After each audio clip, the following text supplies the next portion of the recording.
جو کہ تو بھر نہیں سکتا.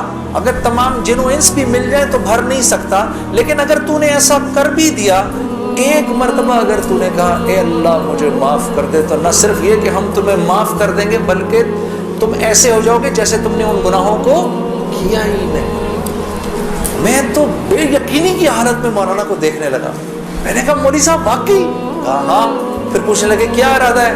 اب میرا ارادہ میوزک چھوڑنے کا تو نہیں تھا کہ میں نے کہا ادھر آؤ, کیا کہ نمازیں بخشوانے آئے, کیا روزے گلے پڑ گئے, لیکن گناہ بھی بخشوانے تھے. تو پھر مجھے کہنے لگے توبہ کرو گے؟ میں نے کہا مولوی صاحب کس چیز سے؟ کہا اپنی اس پچھلی زندگی سے. میں سوچ میں پڑ گیا. اچھا میں نے کہا جی میں توبہ کرتا ہوں. میں نے توبہ کی, یا اللہ میوزک چھوڑنے کا تو میرا کوئی موڈ نہیں, یہ مولوی بھی اللہ جانے کیا کہہ رہے ہیں, لیکن اگر تجھے اس سے کوئی میرے لیے بہتر زندگی نظر آتی ہے تو تو مجھے اس زندگی پہ لگا دے کہ واقعی میں چاہتا ہوں کہ تجھے راضی کر سکوں, تجھے خوش کر سکوں. اے اللہ پچھلی پوری زندگی پر توبہ کرتا ہوں, اگلی زندگی تیرے حکموں پر چلنے کی کوشش کروں گا. اگر تو واقعی ایسا ہے جیسا یہ مولوی صاحب فرما رہے ہیں تو تو مجھے معاف کر دے. میں نے کہا توبہ کر لی. مولوی صاحب نے کہا اب کیسا محسوس کر رہے ہو؟ میں نے کہا جی بہت ہلکا. پھر میں نے کہا لیکن مولوی صاحب بات تو یہ ہے کہ اگر میرے پچھلے سارے معاف ہو گئے اور اس پر اللہ نے اگر جنت دی تو میری تو بہت ہی بڑی جنت ہوگی, آپ سے بھی بڑی. تو فرمانے لگے نہیں بیٹا اتنی جلدی نہ کرو, تمہیں وصول تو ہم ہی نے کیا ہے, جو تجھے ملے گا اس سے تو بڑا ہمیں ملے گا ہی ملے گا. ہاں لیکن میں نے کہا مولوی صاحب, اور بہنیں اس بات کی تصدیق کریں گی, موسیقی تو روح کی غذا ہے کہ نہیں؟ ہاں یہ سیالکوٹ کی خواتین یقین کرو پورے ملک کی پہلی بہنیں ہیں جو کہہ رہی ہیں نہیں, ورنہ اگر کسی نے نہیں بولا تو چپ ضرور رہی ہیں. سارے مردوں نے بولا ہے موسیقی روح کی غذا نہیں ہے. موسیقی روح کی غذا ہے جی. یہ دیکھو اب آواز آئی ہے, اب ایسا لگ رہا ہے کوئی بیٹھ کے سن رہا ہے. موسیقی روح کی غذا ہے جی. شاباش, اللہ آپ لوگوں کو اس پر چلا دے. اللہ رب العزت آپ کے موبائلوں میں جتنے بھی گانے ہیں سب اڑا دے اسی وقت. گھروں میں جتنی کیسٹیں ہیں سب ٹوٹ جائیں, اللہ کرے ساری سیڑھیاں ٹوٹ جائیں. اللہ پاک ایسے کرے گانے کی آواز ہی نہ سننے کو ملے آج کے بعد آپ میں سے کسی. یہ سوچ لو آمین قبول ہو جائے گا. اب سوچ کے بولنا آمین. تو مولوی صاحب نے مجھے کہا کہ نہیں, موسیقی روح کی غذا نہیں ہے, موسیقی نفس کی غذا ہے. موسیقی کس کی غذا ہے؟ نفس کی. یہ واقعی نفس کی غذا ہے, اور یہ ایسا زہر ہے. یہ جب اندر جاتا ہے تو پتہ ہی نہیں چلتا کہ نقصان کتنا کر گیا ہے. ٹرائی نہ کرنا, لیکن آپ کہیں جا کر اللہ کی بات سنیں, اس کے بعد جا کر 5 منٹ کا گانا سنیں, ساری صفائی ہو جائے گی, سب اندر ساری صفائی ہو جائے گی. میں یہ نہیں کہ بعد میں مجھ سے لوگ پوچھتے ہیں حلال ہے حرام ہے, اس کے لیے تو یہ مولوی بیٹھے ہوئے ہیں نا, ان سے پوچھو. میں آپ کو وہ بتا رہا ہوں جو ہوتا ہے, جو ہوتا ہے کہ یہ انسان کو بے باک کر دیتی ہے. مجھ سے کسی نے پوچھا بھائی اپنے ملک کے لیے گانا, میں کبھی اپنے ملک کے لیے گانا وہ ایک اور چیز ہے. میں ان گانوں کی بات کر رہا ہوں جن کو عام طور پہ لوگ سن رہے ہوتے ہیں بازاروں میں, ہاں, اور پھر کہتے ہیں اس کے سننے میں کیا ہے. ارے یار میں کیا بتاؤں آپ کو کیا ہے. خدا کی قسم اگر وہ زندگی اس زندگی سے بہتر ہوتی مجھے کیا تکلیف تھی. مجھے ایک ساتھی کہنے لگا اب تو آپ کے لیے اس زندگی کی طرف جانا بڑا مشکل ہے. میں نے کہا کوئی مشکل نہیں, گلا تو وہیں کا وہیں ہے, گا سکتے ہیں, لیکن اب اس زندگی کی طرف جانے سے بہتر لگتا ہے کہ میں آگ میں چھلانگ مار دوں. کہ وہ اس قدر خطرناک زندگی, وہ اتنی ایک, یقین کرو پوری, صرف گانا نہیں ہوتا, وہ ایک پوری زندگی ہے. وہ ایک پوری زندگی کا نام, جیسے یہ ایک پوری زندگی کا نام ہے نا, صرف دعوت کے 2 بول نہیں ہیں. ہاں میرے دوست مجھ سے لڑتے تھے, یار تو ادھر گانا گا ادھر جا کے اذان دے دے. ارے میں نے کہا نہیں ہوتا, ایسے نہیں ہوتا بھائی. گانا گانے والے کو تو اذان کی آواز سے نعوذ باللہ کراہیت آتی ہے. مجھے یاد ہے ہم کانسرٹ کر رہے ہوتے تھے اور مغرب کی اذان اگر ہوتی تھی, یقین کرو کیونکہ وہ تو دعوت کے بول ہیں نا, ادھر تو ایک غلط کام ہو رہا ہے نا, وہ تو دعوت کے بول ہیں. وہ دعوت کے بول جب ہمیں سنائی دیتے تھے تو وہ ہمارے سینے کو پھاڑ کے نکل جاتے تھے. ایسے تھوڑی ہوتا ہے, یہ کوئی کھیل مذاق ہے کیا, یا یہ کوئی ٹی وی کا پروگرام ہے کہ جس میں ایکٹنگ ہو رہی ہے کہ نہیں بھئی ادھر جا کر اذان دے دی, ادھر جا کے گانا گا دی, ادھر جا کے اذان دے دی. ایسے نہیں ہوتا. اور پھر اللہ کے نیکی کے کام کرنے کی تو اللہ کی طرف سے توفیق ملتی ہے میرے دوستوں. ہاں عمل صالح کرنے کی تو توفیق ملتی ہے. یہ ایسی تھوڑی کو میرا مطلب ہے خالہ جی کا کھیل ہے کہ 95% نماز نہیں پڑھ رہا اور 5% نماز پڑھ رہا ہے. کیوں ہے ایسا؟ سب کیوں نہیں پڑھ رہے؟ من جانب اللہ توفیق ملتی ہے. خیر جی میں کھڑا ہوا, میں نے کہا اچھا مولانا آپ سے وعدہ تو کر لیا. میرے دوستو میں باہر نکلا سوچتا ہوا, میرے اندر آپ یقین کرو ایک تلاطم برپا ہو گیا. ہاں ایسی میرے اندر ایک خیر و شر کی نا جنگ شروع ہو گئی. ایسی جنگ راتوں کو اٹھ جاتا تھا میں اور پوری رات بیٹھا رہتا تھا. ایسے جانماز کھول کے میں بیٹھ جاتا تھا, سوچتا رہتا تھا میں کیا کرنے لگا ہوں. ایک لمحے خیال آتا تھا نہیں بڑی نیکی کا کام کر رہا ہے تو لوگوں میں محبتیں پھیلا رہا ہے, لوگ خوش ہو رہے ہیں. دوسری طرف خیال آتا تھا یار کیا یہ اللہ رسول کو یہ بات منظور ہے, ان کو پسند ہے, میں کیا کر رہا ہوں. پھر یہ خیال آئے ارے نہیں ان مولویوں کی نہ سننا. پھر یہ خیال آئے. یاد رکھنا آپ کو میں 2-4 وہ باتیں بتا رہا ہوں جو میرے پہ گزری, یہ میں گر کی باتیں بتا رہا ہوں آپ کو. جب شیطان اپنا چکر چلائے گا نا 2 باتیں کرنے کو کہے گا, یاد رکھنا. پہلی بات یار یہ تبلیغ والوں سے اب ملنا مت, مولانا سے بات نہ کرنا, ملنا مت. دوسری مسجد میں نہ جانا, 2 کام نہ کرنا کبھی. ایک تبلیغ والوں سے ملنا مت, ایک مسجد میں نہ جانا. اور بہنوں یہی تمہارے ساتھ ہوگا.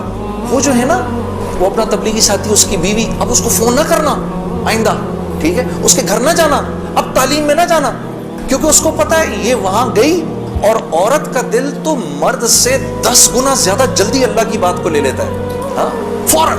میں واپس آ کے بیوی کو کارگزاری سناتا تھا تو میں اس کی حالت بدلی بھی دیکھتا تھا, حالانکہ وہ نہ مسجد آئی نہ اس نے وہ اعمال ہوتے دیکھے. اس لیے میں آپ کو بتا رہا ہوں بھائی جب آپ نکلا کرو گھر واپس آ کر بیوی کو سب بتایا کرو ہم نے کیا کیا. وہ جذبات بنتے ہیں گھر والی کے, اور جب گھر والی کے جذبات بنتے ہیں تو پھر بچوں کی صحیح تربیت شروع ہوتی ہے. دین ان کی زندگی میں آیا تو گھر کے اندر آ گیا. جب تک آپ کی زندگی میں ہے گھر سے باہر ہے, گھر والی کی زندگی میں آ گیا گھر کے اندر آ گیا. تو میں آہستہ جو بھی 3 دن میں سنتا تھا آ کر گھر والی کو عائشہ کو بتاتا تھا, عائشہ آج یہ سنا, آج یہ سنا, آج یہ سنا. کرتے آہستہ پھر میں نے اپنی ماں کو بتانا شروع کیا, مرحومہ کو. اللہ کی شان, میں آج بھی اللہ کا شکر کرتا ہوں, مجھے موقع محل نہیں تو میں آپ کو کبھی بتاؤں جب میری ماں کا انتقال ہوا تو کیسے ہوا. میرے دل کی دعا ہے اللہ ہر عورت کو دنیا سے ایسے لے کے جائے جیسے ہماری والدہ گئیں. تو وہ میں اپنی ماں کو بتاتا تھا, میری ماں بھی ایک دم اس نے بھی جلدی لینا شروع کر دیا. کرتے میری ماں, ہم سب گھر کی خواتین میں سب سے پہلے میری والدہ پردے میں آ گئی فوراً. اور مولوی صاحب کہہ رہے ہیں ان کے انتقال کا بتائیں, میں ضرور بتاؤں گا آپ. خیر میرے دوستو کرتے میں نے آخر ارادہ کیا چلو جی میں اب 4 مہینے لگاتا ہوں, اب 4 مہینے پہ جانا چاہیے. کیونکہ دیکھو تبلیغ میں جب تک 4 مہینے کا کورس نہیں کریں گے اس وقت تک جو ہے وہ بات سمجھ میں نہیں آئے گی. داڑھی کبھی بڑھے گی کبھی چھوٹی ہو جائے گی, کبھی سر پہ ٹوپی آئے گی کبھی اتر جائے گی. 4 مہینے لگانے ضروری ہوتے ہیں, ٹھیک ہے, کام کو سمجھنے کے لیے. کیونکہ پہلے 40 دن جو ہے وہ دنیا کا جو ہے نا وہ رنگ اترتا ہے. پہلے 40 دن زنگ اترتا ہے پھر اگلے 40 دن کے اندر تبلیغ کا تھوڑا رنگ چڑھتا ہے. پھر اس سے اگلے 40 دن میں کچھ اللہ کی معرفت نصیب ہوتی ہے, کچھ تعلق بنتا ہے جا کر. پھر اگر وہ جڑا رہے تو پھر اللہ اس کو سوسائٹی پروف بنا دیتا ہے, اس کے اوپر لوگوں کی باتوں کا اثر نہیں ہوتا. پھر ایسے لوگ جہاں بھی جاتے ہیں ماحول بن جاتا ہے, خود بخود ہی ماحول بن جاتا ہے. اب میں نے ارادہ کیا جی 40 دن لگانے ہیں میں, اور 40 دن کا 4 مہینے لگانے ہیں. میں نے اپنے دوست کے ساتھ مل کے ارادہ کر لیا. خیر وہ ہم کمزور, ہم نے مئی جون میں نکلنا تھا, مئی جون آیا, وہ تو نکل گیا, میں نہیں نکلا. ایک دن اس کا مجھے فون آتا ہے, یہ ہے جی 16 اکتوبر کی بات 2001. اس کا مجھے فون آیا, جنید بھائی السلام علیکم, میں 4 مہینے لگا کے آ گیا. میں نے کہا ہیں 4 مہینے ہو گئے؟ کہاں ہو گئے, گزر گئے. کتنے ہی 4 مہینے گزر گئے زندگی سے. میں نے کہا 4 مہینے گزر گئے. کہتا ہے لیکن مجھے پتا نہیں میرے 4 مہینے کیسے لگے, ضائع ہی ہو گئے. میں نے کہا وہ کیسے؟ کہا میں 4 مہینے کے لیے اپنے ابا کو ساتھ لے گیا جنید بھائی, وہ بیمار رہتے تھے, ان کا پیشاب پخانہ مسجد میں نکل جاتا تھا بستر میں. یقین کرو روزانہ جنید بھائی میں نے کچھ نہیں کیا, صرف اپنے باپ کا پیشاب پخانہ صاف کیا. 4 مہینے. اس کی اس بات نے مجھے اندر سے ہلا دیا. کسی انسان کو اپنے باپ کی ایسی خدمت کرنے کا موقع ملا ہو، ہاں، اور کہتا ہے پتہ نہیں میرے 4 مہینے تو کیا ہی لگے، میں تو سارا وقت باپ کی خدمت ہی کرتا رہا 4 مہینے، اور 4 مہینے کے بعد وہ آیا ہے اور اس کے باپ نے اس کو گلے لگا کے بولا بیٹا تیری وجہ سے میرے 4 مہینے لگ گئے، 2 دن بعد باپ کا انتقال ہو گیا، ہم خود جنازے میں تھے 2 دن۔ خیر میرے دوستو، اسی طرح سے وقت چلتا رہا، میری زندگی کے 5 سال گزر گئے اسی ٹکر میں کہ 5 سال کے بعد میں نے ارادہ کیا، جس دن مولوی صاحب کو ملا نا اس کے بعد کہ یہ 5 سال گزر گئے، میں نے یہ فیصلہ کیا کہ آج کے بعد نہیں گاؤں گا، آج کے بعد نہیں گاؤں گا۔ تو مجھے فون کس کا آتا ہے؟ ملٹری سیکٹری ہیں جمالی صاحب کے، اسے جمالی صاحب ہمارے وزیر اعظم تھے، 2002 کی بات کر رہا ہوں، 2003 کی بات کر رہا ہوں، جمالی صاحب کا فون آتا ہے، ان کے ملٹری سیکٹری کا۔ وہ آپ نے دل دل پاکستان گانا ہے، وہ پنڈی میں وہ مادر ملت ٹرین لانچ ہو رہی تھی ریلوے اسٹیشن کے اوپر، اس کی پہلی وہ تھی۔ میں نے کہا سر میں تو توبہ کر چکا ہوں، میں تو اب نہیں گاؤں گا۔ تو انہوں نے کہا جی وہ پرائم منسٹر صاحب آپ سے خود بات کرنا چاہتے ہیں۔ پرائم منسٹر صاحب بڑے پیارے بہت نفیس، جمالی صاحب ایک دم کہنے لگے جنید صاحب وہ بے نظیر بھٹو صاحبہ کا ٹائم آیا تو آپ نے گایا، نواز شریف صاحب کا ٹائم آیا آپ نے گایا، اب جب ہمارا ٹائم آیا تو آپ نے توبہ کر لی۔ میں نے کہا سر ضرور گاؤں گا لیکن میری ایک شرط ہے۔ جی جی فرمائیے۔ میں نے کہا وہاں میں اعلان کروں گا کہ آج آخری بار گا رہا ہوں، آپ کو منظور ہے؟ ہاں جی مجھے منظور ہے۔ ان کے ساتھ آئے ہوئے تھے وہ انفارمیشن منسٹر اپنے شیخ رشید صاحب، اس وقت انفارمیشن منسٹر تھے۔ شیخ رشید صاحب کا چلہ لگا ہوا ہے بائی دا وے، اور ان کا چلہ 1970s میں لگا ہوا ہے، اگر کبھی ان کے چلے کی کارگزاری سنیں بڑا ایمان بڑھتا ہے۔ وہ اس وقت کے رائمنڈ کے قصے سناتے ہیں جب رائمنڈ میں ہم بیٹھے ہوئے ہوتے تھے اور ٹرین سامنے سے نظر آتی تھی، مجھے وہ اس وقت کے قصے سناتے ہیں اپنے۔ اللہ نے شیخ رشید صاحب سے دعوت کی لائن کے بڑے خیر کے کام لیے ہیں۔ آپ کو پتہ ہے ایک مرتبہ اسلام آباد میں اجازت نہیں مل رہی تھی اجتماع کی اجازت نہیں مل رہی تھی، ایک دفعہ حالات خراب تھے، اللہ نے یہ کام ان سے لیا۔ یہ گئے اس وقت کے پریزیڈنٹ صاحب کے پاس، پریزیڈنٹ مشرف صاحب کے پاس، میں گارنٹی لیتا ہوں انشاءاللہ کچھ نہیں ہوگا سر، ان کو کرنے دیں۔ میں نے کہا سر آپ نے تو ایک ہی دفعہ ایسا چھکا مارا ہے، پتہ نہیں کتنا بڑا اجر ملا ہوگا۔ 3 لاکھ بندہ جمع ہوا، 3 دن اللہ کی بات ہوئی، وہاں کیا کیا بات ہوئی، سینکڑوں جماعتیں نکل گئی، سب آپ کے کھاتے کے اندر، بڑے خوش تھے یہ بات سن کر، واقعی مجھے ملا ہوگا۔ میں نے کہا سر آپ نے تو وہ چھکا مارا ہے کہ ہم میں سے کسی کو ہی ملنا ہوگا یہ۔ شیخ رشید صاحب بیٹھے ہوئے تھے، وہ مجھے دیکھ کر بڑے خوش ہو رہے تھے، مجھے نہیں پتا تھا کہ یہ خود بھی تبلیغی ہیں۔ تو یہ دونوں حضرات بیٹھے ہوئے تھے، میں جب جا رہا تھا ادھر ایسے آسمان کو دیکھتا ہوا جا رہا تھا، یا اللہ اوپر سے آسمان کھول کے تو کہتے جنید کوئی بات نہیں تو گا لے۔ میں زندگی بھر مولوی عمران بشیر، طارق جمیل صاحب کسی کی نہیں سننی میں نے، اس کے بعد ایک مرتبہ کہہ دے۔ میرے دوستو یقین کرو آسمان نہیں کھلا، اور میں ریلوے اسٹیشن پہنچ گیا، وہاں جا کر جی ہم نے آخری مرتبہ دل دل پاکستان گایا اور واپس آ گیا۔ زندگی اب تو 8:45 بج گئے، چلو بات یہاں تک ہی رکھتے ہیں، اللہ آپ لوگوں کا بیٹھنا قبول کرے۔ اصل حالات اس کے بعد شروع ہوئے، جو بڑے حالات آئے نا وہ پھر کبھی آؤں گا تو سنا